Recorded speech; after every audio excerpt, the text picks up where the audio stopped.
las múltiples formas de vivir el deseo, la sexualidad y el género presentan una diversidad de identidades que desbordan los límites de lo que tradicionalmente ha significado la sexualidad y las categorías dominantes del género. Por ello, en diálogo con los feminismos y los transfeminismos, actualmente se desarrollan un conjunto de colectividades que comprenden al sexo y al género como un conjunto de producciones políticas, que están situadas en instituciones específicas como la ciencia, especialmente la medicina y la psiquiatría. De tal manera, estos activismos nos ayudan a contar con saberes que abren la mirada respecto a cómo el género y la sexualidad se producen socialmente, pero además de cómo su propia acción política ilumina nuevas estrategias y formas de acción colectiva. Estos cuestionamientos están siendo abordados hoy en día por el Programa de Estudios Culturales del COLEF, en donde desde la línea de investigación de género se están produciendo interesantes diálogos académicos con activistas interesadas en esta materia. Y precisamente hoy, en Diálogos desde la Frontera, vamos a platicar con ellas. Acompáñenme.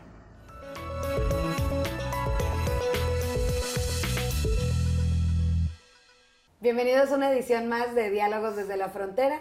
Hoy tenemos en el estudio a la doctora Ana Lilia Nieto. Ella es profesora investigadora del COLEF y actualmente es también la coordinadora del programa de maestría en estudios culturales. Y también nos acompaña Ilsa Aguilar Bautista, quien es estudiante precisamente de ese programa de posgrado. Bienvenidas. Y bueno, posteriormente también vamos a charlar con Lía García, activista del movimiento trans. Bienvenidas al programa, gracias por acompañarnos. Hola. Doctora, platíquenos del proyecto de laboratorios culturales. El proyecto de laboratorios culturales surgió en 2011, casi a la par del programa de maestría en estudios culturales, con el objetivo de que los estudiantes pudieran llevar como sus inquietudes de investigación a un público más amplio, que no se centrara solamente en el mundo académico del colegio y que a partir de sus proyectos y de los vínculos que ellos tuvieran con otras personas y con otros grupos de la sociedad civil, ya fuera con activistas, artistas, con conferencistas o alguno otro de los temas que a ellos les preocupara, ¿no? Pudieran ellos generar actividades fuera del colegio o dentro del colegio, pero que los ayudaran a vincularse más con la sociedad. El colegio lo que hace es como apoyarlos en distintos ámbitos, esencialmente en la difusión del evento, en cuestiones de logística, pero los estudiantes, ellos se encargan de decidir cuáles son los temas, cuáles son los contenidos de la actividad que vayan a realizar, y en ese sentido ellos tienen mucha libertad. Obviamente en la maestría ahí tenemos 3 líneas temáticas principales, una que es identidad y migración, la línea 2 que es historia y patrimonio cultural y la línea 3 que es género, sexualidad y poder. Y los alumnos están ubicados en cada una de estas líneas que englobarían como los temas generales de sus proyectos de investigación, y sobre eso también versan como sus inquietudes vitales, sus inquietudes de comunicación incluso con la sociedad. El colegio lo que hace es como fortalecer como estos vínculos que ellos incluso ya tienen desde antes con otros grupos de la sociedad civil, y la función de la maestría es realmente como apoyarlos a que la formación sea no solamente académica, sino también en un ámbito más amplio de gestión de proyectos y también de vinculación con otros sectores sociales. Claro, como conocer realmente lo que están estudiando, pero también verlo en la práctica. Y en ese sentido, Ilsa, tú que eres estudiante del programa de la maestría, vamos a hablar más adelante con Lía, que es también una de las invitadas al programa, y quiero que me hables un poco pues de cómo surge esta idea de invitar a Lía García, que es una activista desde la Ciudad de México, que viene a visitarnos aquí al COLEF Tijuana, pero también, o sea, como parte de este trabajo de los laboratorios culturales. La idea surge porque actualmente yo estoy trabajando el tema que tiene que ver con lo trans, pero también ubico que hay otros compañeros dentro del doctorado de estudios culturales que están trabajando un tema un tanto similar, y creo que es una gran oportunidad para vincularnos con la población trans en Tijuana, porque creo que es algo que se tiene que seguir estimulando, ¿no? Desde la institución, en este caso el Colegio de la Frontera Norte, hacia el activismo que se está dando en esta ciudad, que es Tijuana. Y de ahí surge la idea, además de que es una apuesta a invertirle a muestreos por convivencia, y no solo estos muestreos conceptuales o muestreos llamados como bolas de nieve, no porque no sean importantes, porque también yo he hecho uso de ellos, sino apostarle a estos muestreos de convivir con la población a la que estamos de alguna manera investigando sus experiencias y sus modos de hacer, sus modos de vida. Y desde ahí, ¿no? También que ellos ellas empiecen a conocer también el trabajo que se hace desde la academia y vean que es, o sea, la importancia de seguir investigando el tema trans dentro de esta institución. Claro, pues mira, vamos a seguir platicando de esto porque me interesa que nos platiques sobre a qué te refieres y a qué nos referimos cuando hablamos de lo trans. Pero vamos a hacer una pausa, no se vayan, regresamos a Diálogos desde la Frontera.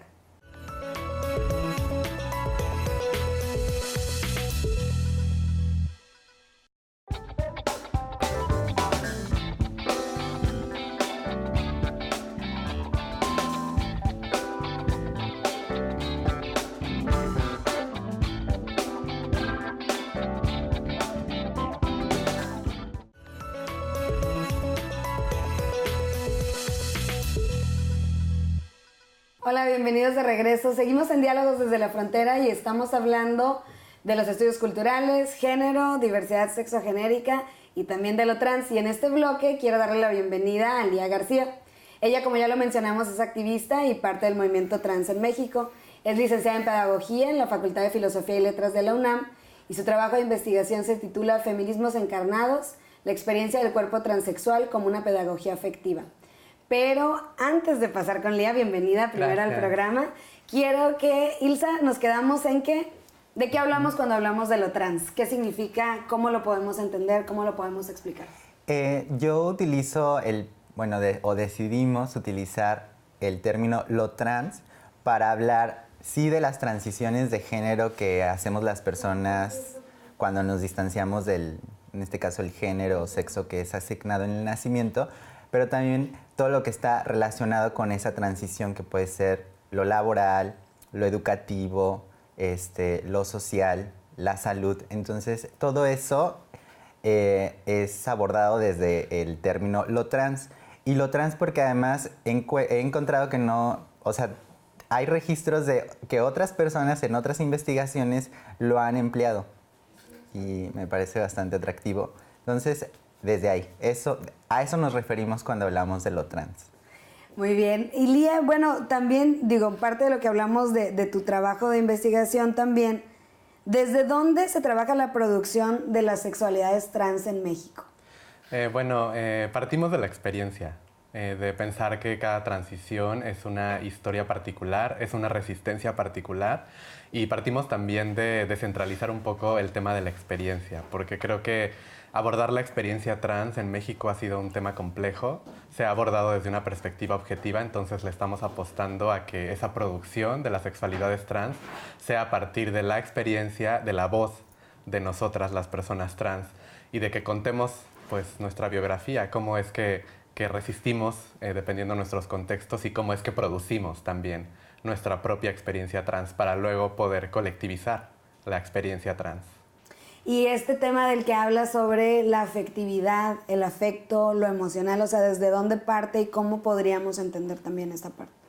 Pues Feminismos Encarnados, Sentirlo Trans, es un proyecto pedagógico que lo que intenta es nuevamente como expandir la voz trans y hacer que las personas tengamos más visibilidad en espacios educativos, en espacios donde se gesta y se lleva a cabo el tema de la salud, políticas laborales. Es decir, de qué manera también podemos, como personas trans, hacer una formación educativa en las personas que están en los contextos sociopolíticos. Y pues de ahí también pensar que la transición sea una experiencia pedagógica, ¿no? De transformación social. Claro, y en términos, por ejemplo, no sé, también desde la academia, pero también desde el activismo, o sea, la incidencia política de esto, no sé si nos puedan hablar un poco también como sobre cuál es la postura ante pues una sociedad que está heteronormada o bajo ciertos parámetros, cómo actúan y activan ustedes tú desde el ámbito académico, pero tú también desde el activismo, no sé si nos puedan compartir su experiencia. Yo creo que la visibilidad es como una manera de activar, porque si Bueno, muchas veces tú puedes andar por la calle o por la vida y las personas no ubicarte como una persona trans. Pero en el momento que tú te enuncias desde esa categoría y hay una visibilidad, pues ya se está activando un espacio en torno a lo trans. Claro.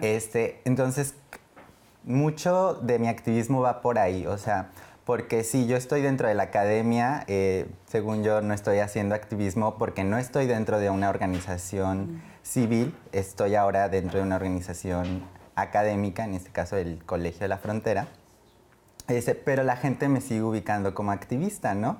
Entonces también ahí se juega un rollo de el valor que tiene el ojo o la mirada de una tercera persona y también lo estamos construyendo a partir de ahí. Entonces yo pondría como un elemento el tema de la visibilidad como un rasgo importante para estar movilizando todo esto que mencionaba Lía y que ya hemos venido mencionando al inicio.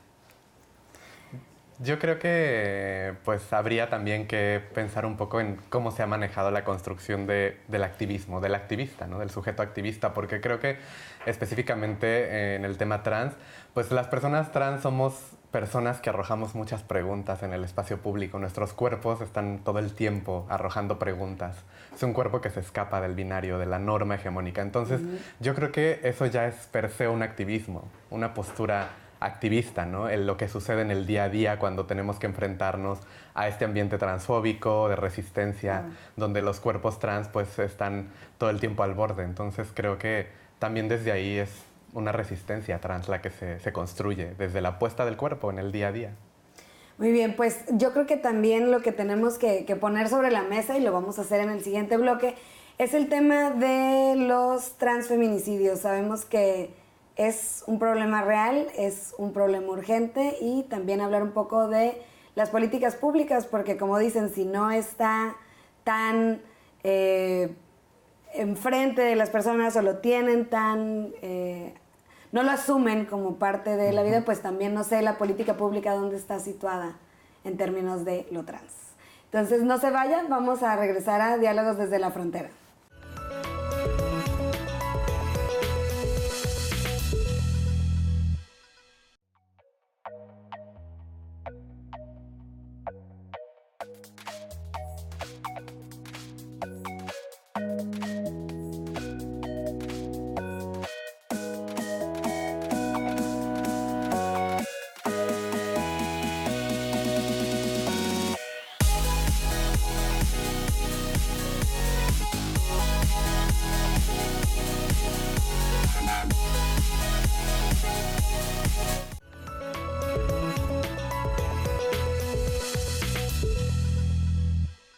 Bienvenidos de regreso a Diálogos desde la Frontera. Estamos hablando con Lía García, que es activista trans, y también con Ilsa Aguilar, que es estudiante de la maestría en estudios culturales aquí en el COLEF, y también pues activista, podría decir también de ti, ¿no?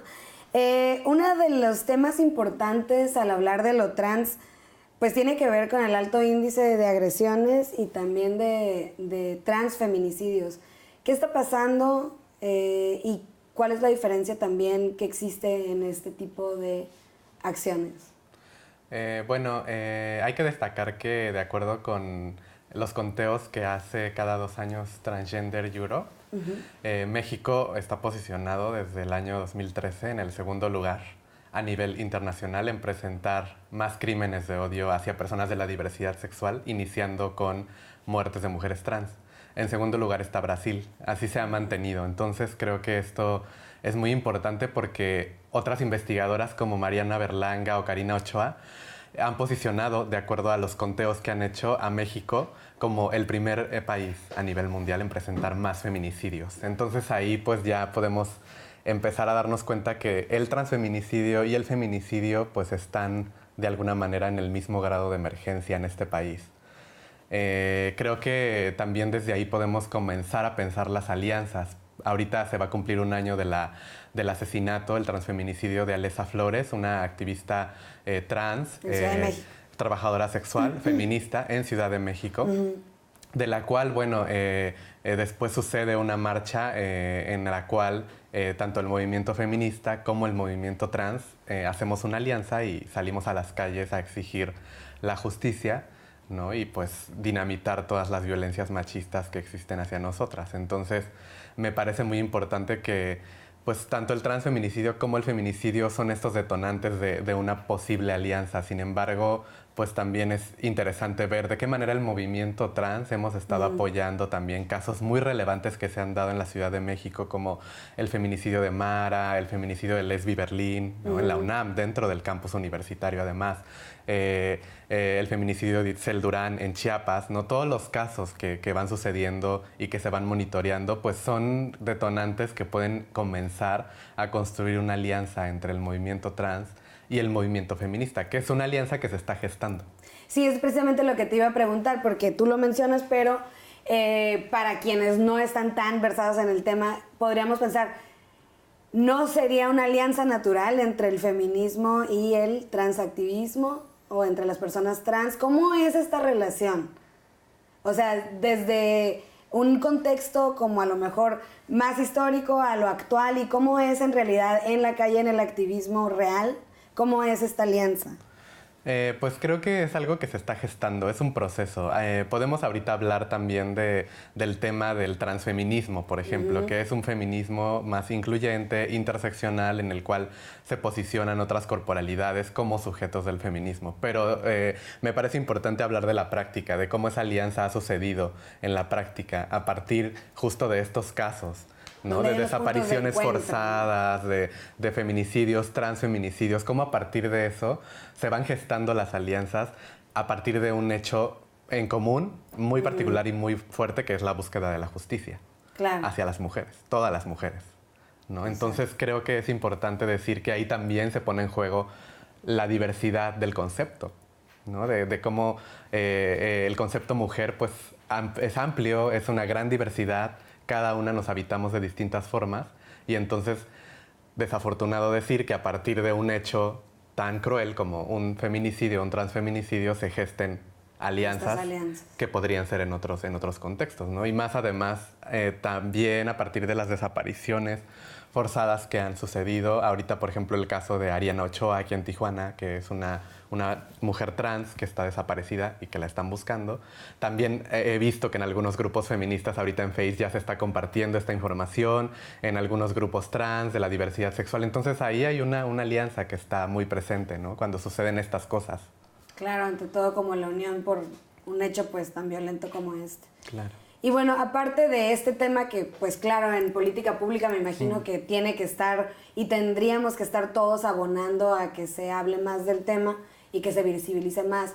En el tema también de las políticas públicas, Ilsa, no sé si nos puedes platicar un poco cómo está posicionado lo trans, o sea, el acceso a la salud, el acceso al trabajo, el acceso a poder cambiar los documentos en términos de la identidad sexogenérica. ¿Cómo está pasando esto en términos, pues sí, de política pública y de inclusión y de la no discriminación? Sí, yo creo que estas alianzas justo lo que han hecho es una traducción, o se han traducido a esto que se conoce como el orden jurídico, en este caso en México. Porque hay que recordar que en el año 2015 entraron en vigor unas reformas en la Ciudad de México donde a partir de esas reformas al Código Civil de esa entidad, las personas trans pueden solicitar la modificación de su acta de nacimiento en el apartado de nombre y de sexo.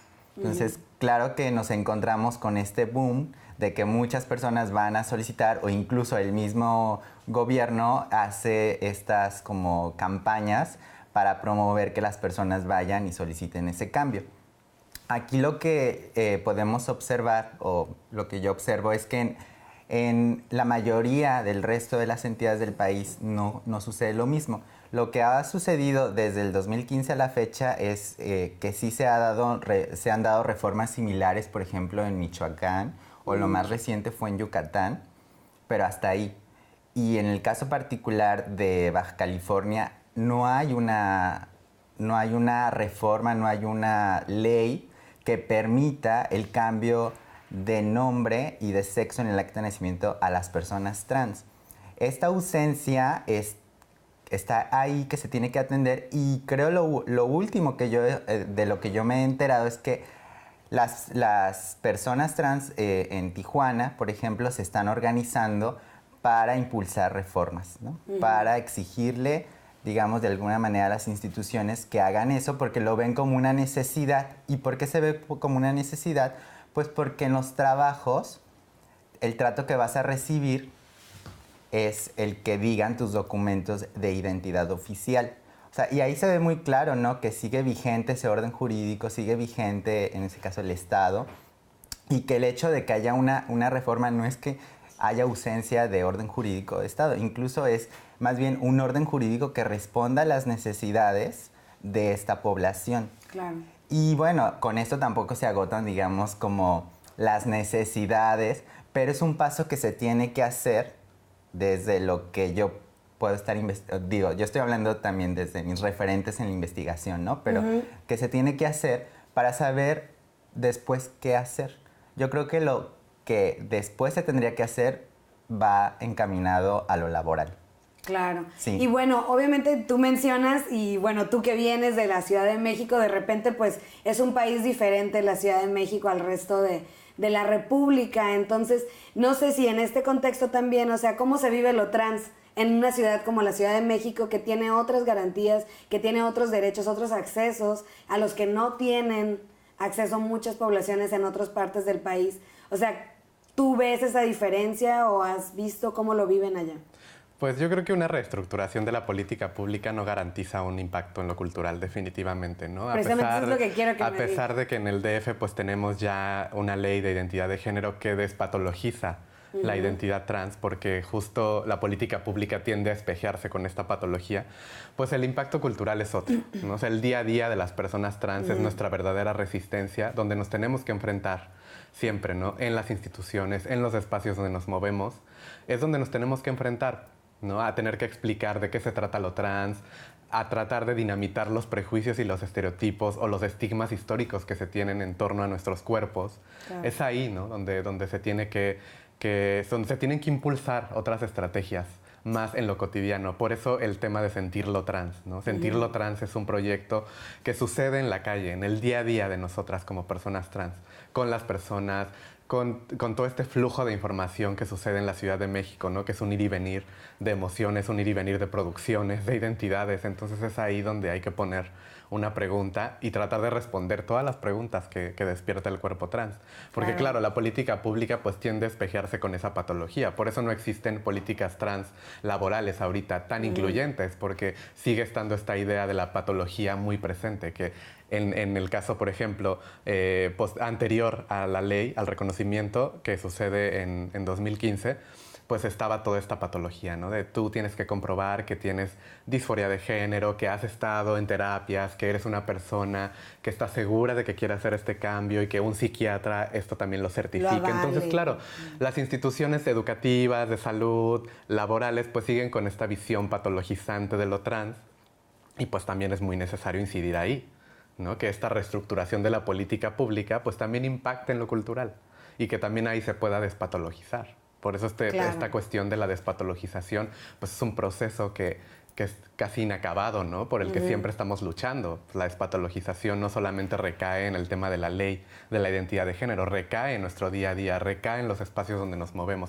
y hasta en el discurso, ¿no? Cómo nos nombramos, en cómo nos miran las personas, en cómo nos desarrollamos como personas trans. Y de ahí la importancia también de que las personas trans estemos en los espacios académicos, produciendo un saber trans desde nosotras, ¿no? Porque también lo trans ha estado muy objetivizado en la academia, visto desde una postura muy jerárquica, entonces el que estemos en espacios académicos también es muy importante y muy vital, ¿no? Sí, Para claro, producir. Lo que es incidir y posicionarse. Claro. Exacto. Ilse, ¿algo más que quieras agregar? Va a ser muy breve y creo que no solo impacta en lo cultural, también deviene de lo cultural, porque hay que saber que cuando nos acercamos a solicitar ese cambio legal es porque ya hubo una modificación en muchas de nuestras esferas de la vida, ¿no? En cuanto, sobre todo al nombre, ya es un nombre que socializamos en esas esferas de la vida y necesitamos que sea reconocido legalmente. Pues bueno, sin duda es un tema que, como dices, es un proceso, es un camino todavía pues muy largo y qué bueno que haya pues más espacios también para hablarlo, como dices, posicionarse en espacios alternativos o diferentes a los que normalmente estaba destinado a este tema, ¿no? Y bueno, les quiero súper agradecer que hayan venido al programa. Muchas gracias también por haber estado aquí en el COLEF, en Tijuana. Qué bueno que estás aquí. Y bueno, el evento del día también que tuvieron hace unos días va a estar disponible en la página web del COLEF.